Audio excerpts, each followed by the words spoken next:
Hi Pisces! Kamusta? Welcome back to Pinay Angel Tarot. This is your September kapalaran para sa mga Pisces. General love reading. Kaya, maaaring mag-resonate o hindi. Tingnan natin. And baka may mensahe din sa career. Depende kung anong cards ang lalabas. So, kamusta kayo guys? Comment present para alam kong nanonood kayo.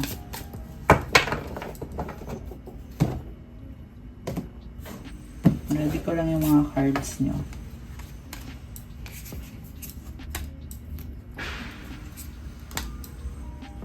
So, aalamin din natin ang intensyon ng taong kakonect mo.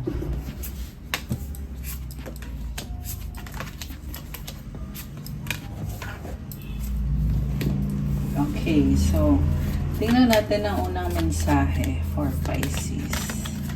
Honor your loved one and you will notice your relationship becoming stronger.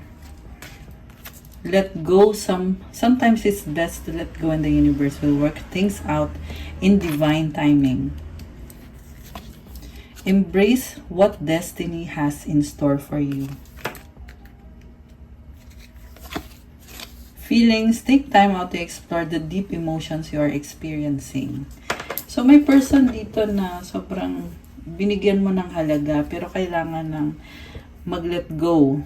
Yung nga lang, sobrang mong mahal tong taong to, nakakaramdam ka pa rin ng feelings para sa kanya. Soulmate connection yung nakikita ko dito. Mukhang nakatadhana kayo. Okay, tingnan natin yung ito. Kuha tayo ng moon card. Pisces, lunar eclipse nung nakaraan. Oh, speaking, new moon in Pisces, meditate and contemplate. Ayan, kailangan kasi ng meditation talaga para ma-cleanse mo yung sarili mo. Also, para ma-process mo yung emosyon mo, pag-isipan mo mabuti yung sitwasyon. Nothing will come of this situation void of course moon. So, mukhang stagnant tong connection na to. Feeling mo wala ng pag-asa or wala nang mangyayari. Ganun yung pakiramdam, nakastuck eh. Seek healing, healing moon. Ayan, so paulit-ulit yung mensahe about healing. So, itry nyo yung meditation guys. Or kung Katoliko kayo, mag-rosary kayo. Ayan, yun yung mga effective na mga pwede mong gawin, practices para i-heal mong sarili mo. Ito pa oh. Moonlight Serenade, change your tune. Okay, this is talking about change now. May pagbabago. Mamaya tingnan natin yan sa libro. Tingnan natin ang mensahe ng angels mo. Clear your vibes, Archangel Metatron. Thank you, Metatron, for clearing my energy field. Ayan guys, so about clearing na naman ng vibes. So, tinutulungan ka naman ng angels mo eh. Siguro ngayon talagang nape-pressure ka na, nabibigatan ka na. Kaya kailangan i-cleanse mo sarili mo. Live your joy. Thank you, angels, for supporting me as I follow my joy. Ayan, good news, merong happiness. So from the tarot, overall energy, 3 of Cups, celebration, friendship, happiness. Parang ang cute ng aura nyo dito. Siguro nagpapaganda kayo, enjoy kayo kasama mga friends, magkakaiba ng ugali. Yung iba ay may travel. So, when it comes to love, ang nakita ko is, ini-enjoy nyo yung connection nyo. Thankful kayo na dumating sa buhay mo itong taong to. Pero ano nga bang nangyayari? So, yung energy ng person mo here is the Lovers, King of Swords, 4 of Cups, the Hangman, Devil, Death card. Matinding changes ang nakikita ko. Una sa lahat, malalim tong connection nyo. Baka twin flame mo siya or soulmate. Mahal nyo isa't isa. Pero itong person na to, medyo malamig siya kasi logical mag-isip to. Baka may kadikang air sign, Gemini, Libra, Aquarius, someone na matalino. Pero 4 of Cups, parang naboboard siya or hindi siya makontento sa kung anong meron sa connection nyo or baka kung ano yung nakikita niya sa connection nyo at naghahanap pa talaga siya ng kung ano man tong hinahanap niya. Kasi dito si Hangman eh. Parang naging stagnant yung connection nyo. The Devil, nakastuck siya. And the Death card. So, ngayon parang umalis na itong taong to sa buhay mo. Or, kailangan niyang baguhin yung sarili niya para magkaroon ulit ng maayos na connection kayong dalawa. Itong Devil kasi heavy itong energy na to eh. Siguro naging toxic na yung ginagawa niya na parang, ang nangyayari kasi, kung saan tumitingin. Kung saan tumitingin. So, nagkukos ng pagsiselos. Ayan. Pero alam mo guys, itong person na to, malaki yung role niya para sa'yo eh. Ayan, soulmate or twin flame. So, nafe-feel mo na at home ka sa kanya, masaya ka sa kanya, mahal mo siya. Mahal ka din naman niya, yun nga lang, parang hindi naman sa cheater siya, pero ang ugali kasi niya is mahilig siya tumingin-tingin kung saan, which is nagiging problem sa relasyon nyo. Marami din to mga kaibigan. So, ikaw naman, Knight of Cups, the Star, the Tower, Knight of Swords, and the Seven of Swords. Kailangan mo siya, mabait ka sa kanya, busy ka sa career, sa finances mo, stability, marami ka kasing pangarap. Kita mo sinasali niya yung tubig galing dito. Sinasali niya sa lupa. You are very practical. At the same time, connected ka sa emosyon mo. Lahat ng ginagawa mong effort, may halong emosyon talaga. Kaya masakit sa'yo yung ginagawa ng taong yan. Lalo na at pakiramdam mo dito hindi ka pa ready na panindigan yung relasyon nyo kasi marami ka pang pangarap na tinatry mong abutin. So, na-challenge ka and alam mo sa totoo lang, Pisces, ang lumabas dito, medyo nililimit mo yung sarili mo eh. Kasi akala mo ganito ka lang. Parang hindi mo nakikita yung potential mo na you are a star. Ayan.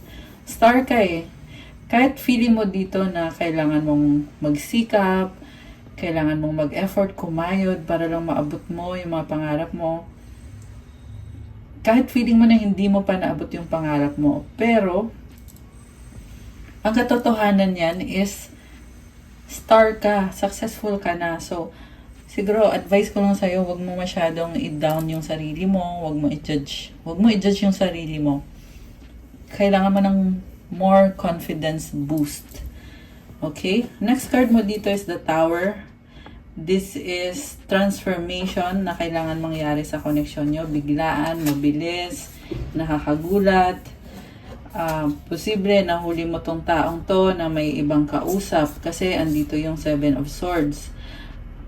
Parang ayaw mong mangyari dito is yung imamanipulate ka niya. So, at the same time, nakikita ko na ayun na nga, kulang sa foundation yung relationship or yung connection dahil nakafocus ka masyado sa work mo or sa career mo. Kaya pakiramdam mo wala kang karapatan. Pero sa totoo lang, sa nakita ko to guys ha, hindi mo dapat problemahin to. Ayan. Kasi na-feel ko dito ang intense ng, kung ano man itong natuklasan mo, sobrang intense. Posible na merong third party. Pero tingnan natin yung energies connected dito. So ano nga ba? Six of Wands. Okay, maraming tao sa paligid. Nagkakasundo. Mukhang meron namang communication sa inyo. Pero itong person mo sa nakikita ko kasi maraming mga tao sa paligid na siguro tinatago niya kasi andito yung moon eh. Secret, kaya nagkukos ng pagdududa. Ace of Pentacles. At the same time, nakikita ko dito, okay. I guess yung person mo dito is parang feeling mo mas iniisip pa niya yung ibang tao kaysa sa'yo. Parang ganun yung pakiramdam. And nakita mo sa kanya yung pagbabago eh. Kunyari, may plano kayo. Tapos biglang nagbago yung plano niya. Which is unfair. Parang ganun yung pakiramdam. the world. Ayan, nabibigla ka na lang na parang nag-iba siya, parang hindi na ito yung kausap kong person ngayon. Bakit iba? So, sorry, nalaglag. Nalaglag siya. Okay. So, itong person mo, maingat siya sa kaperahan niya, nag-iipon ng pera. Okay? Merong plano. So,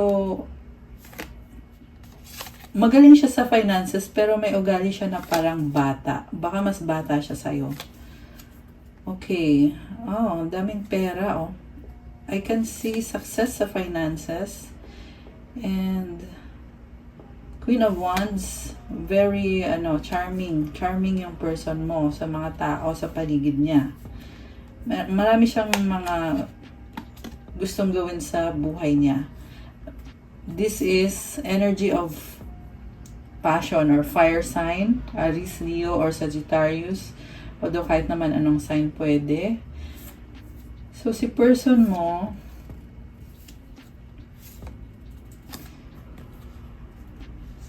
may mga limitations siya dito na kung ano man itong mga limitations niya, nagsaset siya ng boundaries.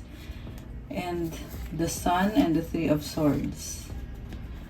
So, itong mga boundaries niya, andito yung pagiging childish na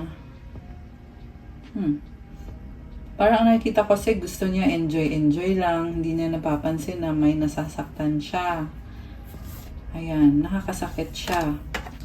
Okay. So,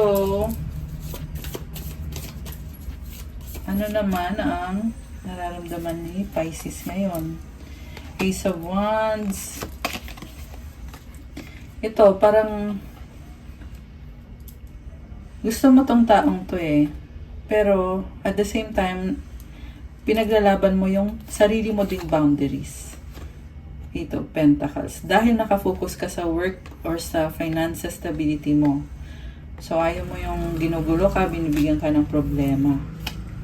Ten of Pentacles. May legacy ka. Nine of Cups. Okay, parang nakita ko dito, nagsiselebrate kayo ng person na yan.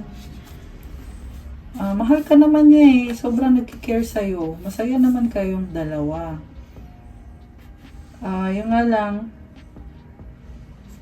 lagi mo iniisip na ang dami mo pang pangarap na gusto mong gawin, kailangan mong gawin. Ready ka na. I love it. May Magician card ka. Nakukuha mo yung manifestation mo, kailangan lang ng effort talaga dito. So, sa relationship naman,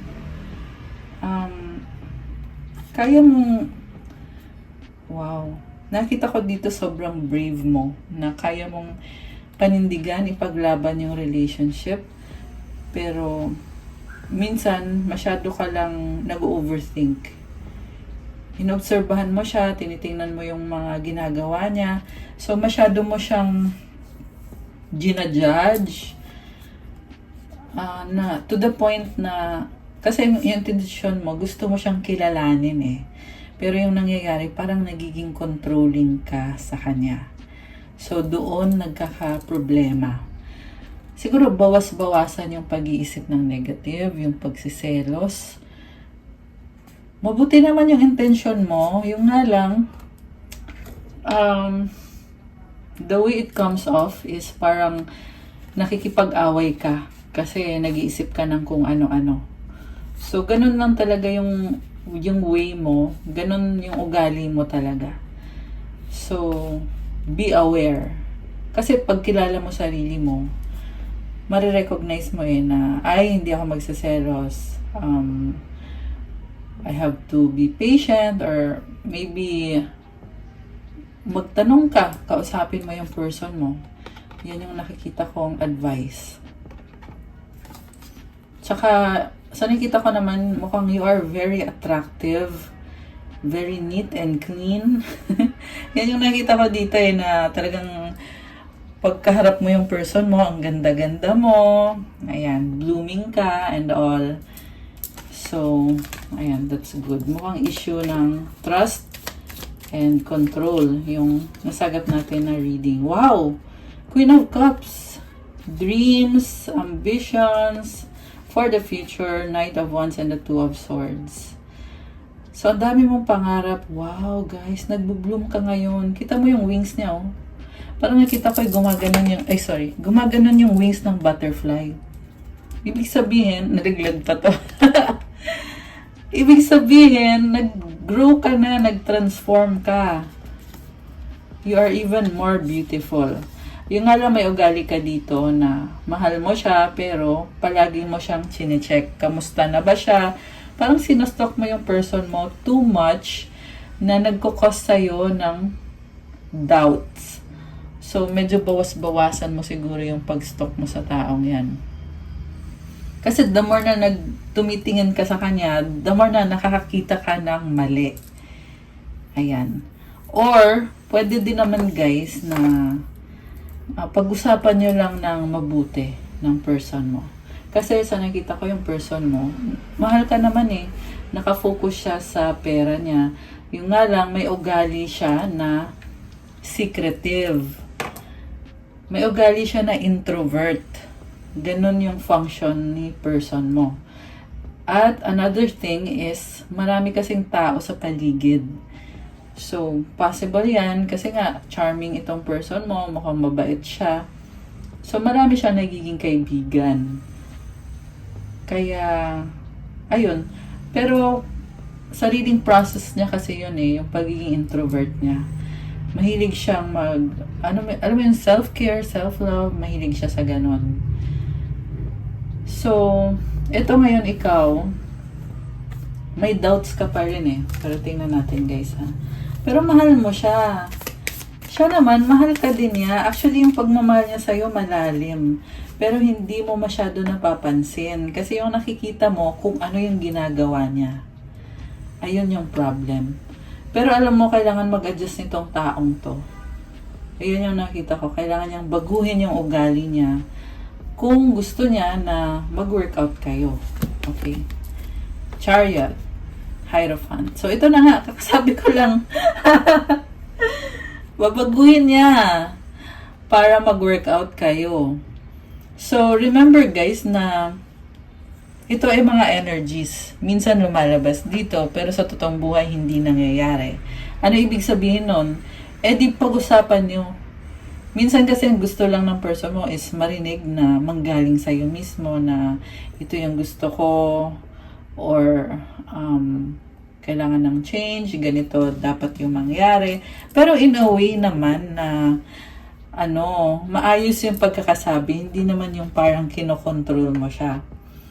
Ayan. Kasi, ang ganda ng energies na to eh. Pag nangyari to, magiging mataas na level na yung relationship nyo. Papunta na kayo dun sa pwede na kayong mag-asawa or pwede na kayong mag-settle down. Kasi Chariot, kaya niya eh. Kaya niya na talikuran yung mga bad habits niya para mag-focus sa'yo. So, itong person mo kasi palaban din to. Ayan. Kaya niya. So, temperance. Ito, sabi dito, kaya niya pero kailangan patience. Kasi bago to sa kanya, the Fool. New beginning. Tatalon siya, di ba? So, risk din kasi yan sa kanya. So, siguro, yan yung iniisip niya na kung gagawin ko yan, kung magpo-focus ako kay Pisces, kailangan ko ng time para makapag-adjust. Kasi malaking risk yan kung, syempre, mawawalan siya ng friends, which is mukhang yan yung comfort zone niya eh. So, pwede naman yan, you can set healthy boundaries and mag-adjust kayo sa isa't isa. Pero alam mo, iniisip niya kasi na mahal ka niya, kaya pipilitin niya or itatry na niya. Yan yung nakikita ko dito. Na temperance kasi. So, this is Sagittarius energy. Parang sinasabi niya dito na gusto niya na magkaroon ng harmony sa inyo. Gusto niya magandang future. Yan yung iniisip niya eh, na para sa future nating dalawa. So, susubukan ko. Ayan. Tingnan pa natin guys. Empress. Sobra kanyang mahal. Pero pinoproblema niya yung mga kung anong gusto mong mangyari dito. Or pwede din tong ikaw to na mahal mo siya. Pero yung isip mo kasi parang ayan, hindi ka, or hindi mo maalis sa isip mo. When in fact, sa totoo lang, ang nakikita ko dito is, wala ka naman dapat i-worry. Meron lang kayong pagkakaiba ng ugali ng person mo. Also, andito si Page of Swords, so palagi kang nakaabang na minomonitor mo, tama ba yung ginagawa ni ganito, ganyan, ano na bang nangyari. 2020 angel numbers. Wow, guys. Okay. Page of Pentacles and the Wheel of Fortune. So, parang you are trying to adjust also. Merong pagbabago na din sa'yo. Ayan, may mga pagbabago na din sa'yo. So, ayan, hopefully maayos nyo yan. High Priestess sa bottom of the deck. Ikaw to. Ang gusto mo is committed relationship, loyalty, love, pero you are also setting boundaries kasi gusto mo din ng privacy mo. And at the same time, kita ko na parang kinikilig ka dito. Oh. Ang cute niya. Oh. Kasi iniisip mo yung mga options mo, yung mga gusto mong mangyari sa buhay mo.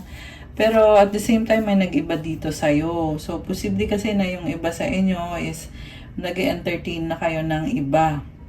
Na secretly, unti-unti mo nang binubuksan yung sarili mo sa possibility na baka may ibang tao na nararapat sa'yo.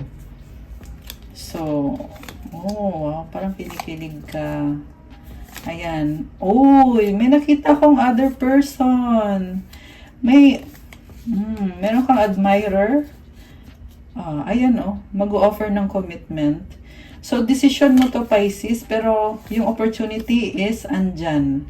Pag pinili mo tong opportunity na to, kailangan talikuran mo yung isa, magkakaroon ng ending. Ayan, masasaktan ka rin. Minahal mo naman din yun eh. Minahal mo yun. Alam mo, maraming options. Yan yung nakikita ko dito. Tanong mo sa puso mo. Kasi hindi naman kailangan na yung parang isip lang. Pag nagdedesisyon ka, parehong puso at isip yung magdedesisyon. Okay? May nakita akong nasasaktan dito. Feeling ko, ito yung person mo. Naluluha siya. Kasi gusto niya na ibalik nyo kung ano ang meron sa inyo. Ibalik yung spark. Ayan. Hoping siya na magkakaayos kayo. Pero at the same time, malungkot. Ayan. So, decision nyo yun, guys. Kung anong gusto nyong mangyari. Okay? Kuha ko kayo ng oracle message or advice. Pero tingnan muna natin yung mensahe niya para sa'yo. I wonder if you're happy without me. Ayan, pasensya na sa ingay. May dumaan lang. Finding out the truth crushed me. Nasaktan siya eh. I want you. Attracted pa rin sa'yo to. I don't react when people mention you. So, baka may common friends at hinahanap ka. So many things remind me of you. We both know I'm not the one for you. I'm becoming a better person. So, this is good. Na kahit through the turmoil or in spite of the turmoil, nakikita natin na nagiging better person siya. May growth sa kanya. Ang advice, para to sa'yo ha, para to sa Pisces na viewers. Sun, Moon, Rising, Venus po ito guys. So, kuha tayo ng self-care. Anong self-care para kay Pisces ngayon? So, creative blocks. If you're an artist of any kind, you can offer all work to the divine, making it God's alone. I offer this for the highest good to benefit the planet. Release me from any blocks and restrictions. May this serve all who need. So, parang ang nangyayari sa'yo, nagkakaroon ka ng mga maling choices or maling actions. Pwede mo namang i-correct yan. Kasi kung nagkakamali ka, magiging lesson sa'yo yan para makilala mo sarili mo at malaman mo kung ano yung hindi mo na dapat gawin, hindi mo na dapat ulitin, at kung ano lang yung dapat mong ginagawa. And sabi din dito, i-offer mo daw kay God yung yung work mo, yung effort na ginagawa mo. At ipagdasal mo na tanggalin yung mga blocks and restrictions sa'yo. At na makatulong ka sa iba. So, ang nakita ko din dito is masyado kang nag-aalala, masyado mong ina-overanalyze. So, minsan, hindi na kailangan na i-overanalyze. Because, ganun lang talaga. Yun ang sinasabi dito. So, medyo kailangan let go. Ayun yung nakikita ko dito, mensahe. Clear your energy field. Ito yung self-care card mo. So, siguro mahilig kang mag-sage or yung mga herbs. Maganda yan. Nakakatulong yan para sa'yo matanggal yung mga bad energy. Kanina lumabas yan, di ba? Yung mga healing and meditation na kailangan mong gawin. Meron pa yung clear your vibes din, no? In Archangel Metatron, and clear your energy. Wow. So synchronized. Plan a vacation. So, self-care mo din to. Kung magbabakasyon ka, you have something to look forward to. And something na magbibigay ng more happiness and another experience for you. Ayan. So, okay guys. So, what I have for you, Pisces, para sa yung September Kapalaran. Thank you for watching. I-like nyo na tong video na to. Comment kung nag-resonate ba or kung nagustuhan nyo ba. Share the video para mas maraming views. Para patuloy na yung paggawa natin ng mga more love readings para sa inyo. Subscribe and hit the notification bell. Kung kailangan nyo ng gabay, if nag-resonate kayo at kailangan nyo ng more information, you can book a private reading. Message na kayo sa Viber or sa WhatsApp para mas mabilis. Nasa description box po yung contact details ko. May bayad po yun kasi ikaw mismo ang i-reading. And check out my Instagram. If you want to start your crystals journey, may mga crystals na tutulong sa'yo, gumanda yung aura mo, gumanda yung vibes mo. Mukhang talagang kailangan mo yan ngayon, Pisces. Kasi meron ka nito mga clear your vibes. Talagang connected ka sa energy mo. You are one with the divine.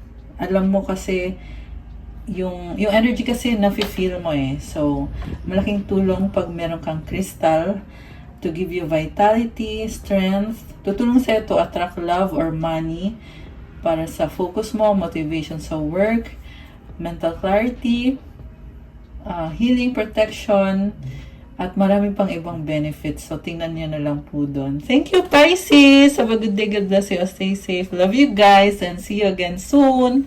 Bye!